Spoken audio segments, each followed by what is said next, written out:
So point number 3, the third reason why as a collective Africans, why as a collective Africa itself is still struggling is we have misinterpreted independence.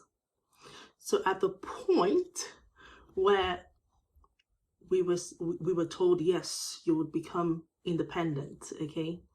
And we became independent as different nations, okay? And then as a collective, eventually, we equated that to freedom. Independence is never freedom, okay? Why? Because independence is more or less like telling you, you can have your own government, you can rule your people. That is more about the physical. We were never set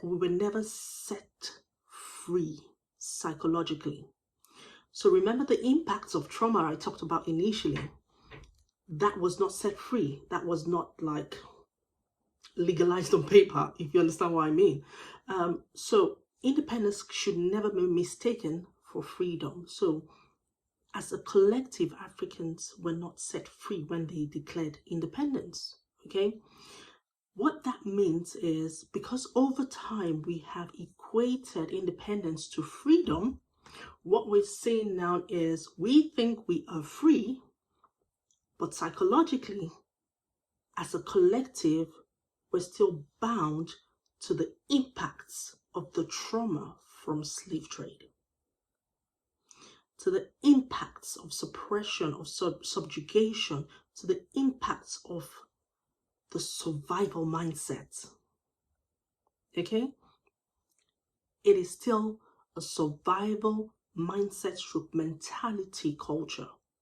And so, because we have equated independence to freedom, we do not understand that the impacts on our psychology as a collective will always show up in our communities, in our societies, in our countries.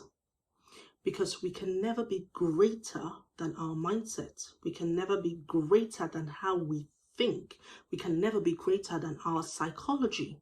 So once we change our psychology as a collective, then we will begin to see the shift in Africa's productivity, in Africa's potential, in Africa's performance on the world stage.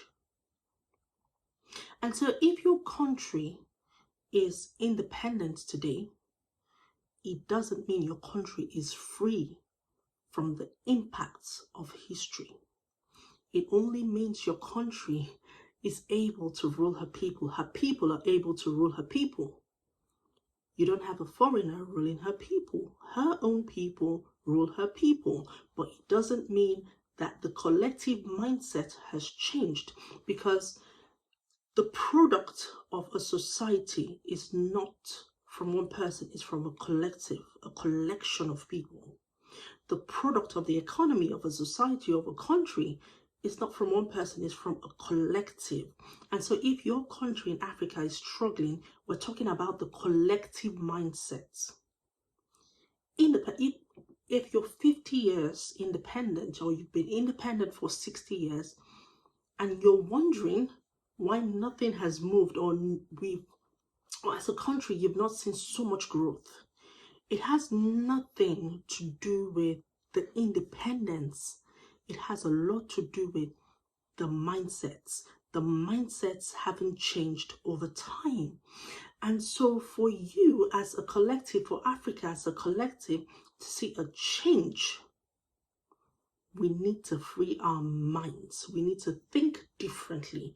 I'm not saying we need to think like the Western world or like another continent. No, we need to think differently. It's the flip side of the coin.